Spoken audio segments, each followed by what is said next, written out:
वाह, हैं? बहुत सुंदर।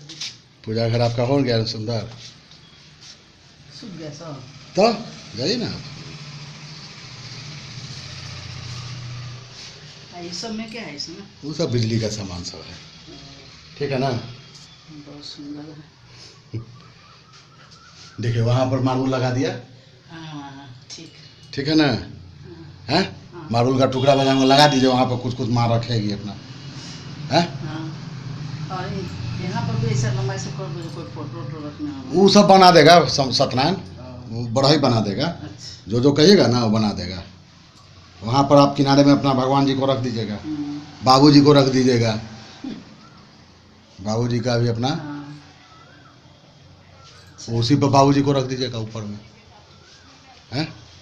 नहीं, भगवान को ऊपर में नहीं रखेंगे। और नीचे रखिएगा उनको।